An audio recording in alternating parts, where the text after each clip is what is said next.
So apparently there's a trend right now picking up a lot of steam over on TikTok called Short King Spring. The trend here is apparently that men 5'7" and under are getting a lot more love from the ladies. Some of the most celebrated couples associated with this trend are Zendaya, who apparently is 5'10", and her boyfriend, Tom Holland, who, as you can see, is a lot shorter. We also see Sophie Turner, who's 5'9", with her shorter husband, Joe Jonas. And of course, let's not forget Keith Urban and his taller wife, Nicole Kidman.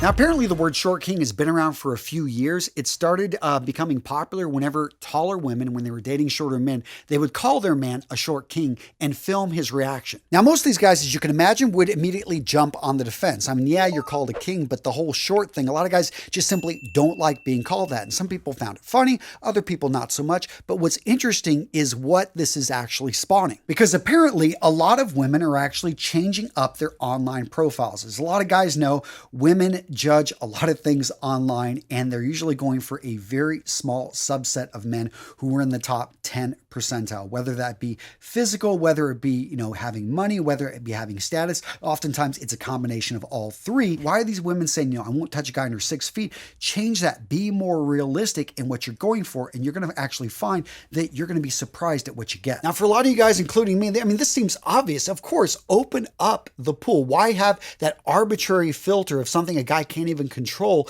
And you're really missing out a lot of good options out there. And that's what I think is the good thing coming out of this, is a lot of women are just saying, you know what, maybe I should rethink this filter. Maybe it's something actually I should be more open to what's out there. Now, the article that grabbed my attention was actually in GQ, and it was called Short King Spring Takes the Oscars by Storm by Amy Campbell. Now, I thought this one was interesting because she says, at 5'11", I am an objectively tall girl. All of the guys I've dated to date have been taller than me, which I always believed was a matter of my own taste rather than the result of social conditioning. But she actually cites this trend as somewhat changing her point of view. But then came Short King Spring. If you're not very online or you're a tall person, it's possible you have not yet been confronted by the pro-short guy movement that's sweeping TikTok and inspiring women to change their preferences on Hinge. She goes on to say, thanks to Hollywood tropes, our culture's glorification of athletes, and our very, very conventional understanding of masculinity, tall men have always taken precedent over short men in the dating pool. But could that be about to change? All right, gents, whether you're using an electric, safety, or cartridge razor, consider using an aftershave balm. Applying this after you shave helps to cool the skin and prevent redness. Now, gents, the grooming products you see in today's video brought to you by Vitaman. And instead of me telling you how awesome they are, how about I put a link down in the description of today's video so you can try them for free. Seriously, gents, use that link in the description to grab a sample kit over at Vitaman for free.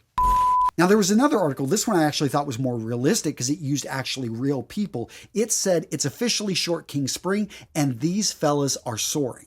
This one, written by Brooke Cato, of course, celebrated all the famous actors I just talked about, but it also just had some regular New Yorkers who, in this case, yeah, the man is shorter than the woman. In fact, my favorite part of this article was when they talked to Sam Backerman. He said he clocks in at 5'4", and he just makes it work. I played sports growing up, and I always wished I was taller for more sports than for dating. The 24-year-old, he basically said, he's never faced rejection for his height. Most of the girls I dated, they really don't see height as an issue. In fact, recently he's experienced the opposite. He went on a date with a taller woman who said she likes him 5'6" and shorter. Now, the harsh reality is that when it comes to online dating, women are ruthless when it comes to height, and they can set preferences, especially on, Bumble, on Hinge, whenever they go in and say, you know what, I don't want to even hear from a guy that is shorter than 6 foot. And the reality is they cut off 80% of the eligible guys out there because they've got this unrealistic expectation. In fact, if this stat's to be believed, it's probably one of the worst ones I've ever read. And it said, according to a 2014 study in New York City, if you're under 5'9", you have a 1.2% chance of matching online. Another regular guy profiled over in the New York Post article, his name is Matt Everton. He's 5'7", and basically he said,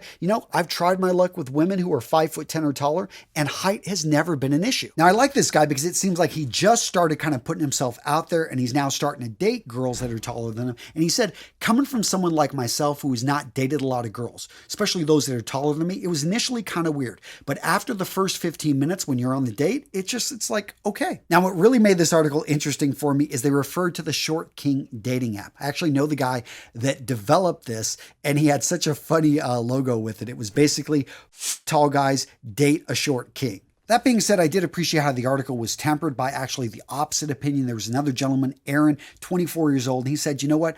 I am judged by my appearance and my height all the time. He mentioned meeting up with a lot of people, and because apparently he was under 5'10", he didn't even get acknowledged in the group. Now, as a guy that's 5'9", I actually never had that happen to me. Have any of you guys had a situation in which you've been ignored because of your height? If so, let me know in the comments below. Now, Aaron went on to say that judging someone strictly on their appearance that they can't even control is a really unfair way to go about it. And I agree, it's unfair. But do we actually think it's going to change? Do we think a trend on TikTok is going to make it so that shorter guys all of a sudden are getting their doors beat down by taller women trying to get out? I mean, personally, I want this to be true. I want the shorter guys out there to all of a sudden have those taller Amazon women coming right after them. But the reality is, I don't think a trend on TikTok is really going to do much for just simply the way that a lot of people are. Now, there was one opinion that I really disagreed with, and this was Serena Kerrigan. Apparently, she's an online dating expert. And she basically said that women's height preference is no different as to how men critique women's bodies. Biologically speaking, I don't think that that's the case. When it comes to height, if you're 5'7", you're 25 years old, it's pretty much set. You're not going to reach 6 foot. And the only way you could do that is if you wore platform shoes and had surgery on your legs to elongate them by another 2 to 3, maybe even more inches than that. It's just something that's almost impossible for guys versus your body shape. Yes, I get, hip size, hip ratio, breast size. You would have to have surgery to adjust that. But in general, what I think a lot of guys are turned off by and what, we see that women have a lot more control over is simply what they put into their mouths and the way that they eat, the way they take care of their bodies. And that's something a lot of guys are turned off by when we see just bad habits reflected in the body shape. And I want to mention my favorite couple and probably the best bit of advice was actually from David Lopez. He was dating a woman named Caroline and they look great together. And his thing is, it's all about confident. And I 100% agree. She talked about when I'm around him, he doesn't care that I'm wearing 6-inch heels. I am towering over him, but it doesn't bother him at all. And I had a friend that was like this. In fact, he was, relatively short guy. He's about 5'4", but he was jacked, took care of himself. He was a really good wrestler and he had confidence abound. The thing is he knew he wanted to date a really tall woman. He married a woman that is 6 feet tall. And for him, it was just all about, he just looked at her like a jungle gym, when they're having fun. Point being is he knew what he wanted. He had incredible confidence. He worked on, himself as being a great person, a great catch, and he found a woman that really didn't care about the height issue, and they made it work. So what video to watch next? How about the hard truth pills that men have to accept? Seriously, guys, you accept that this is the way life is, it's going to be a lot easier. What am I talking about? Find out, gents, in this video right here.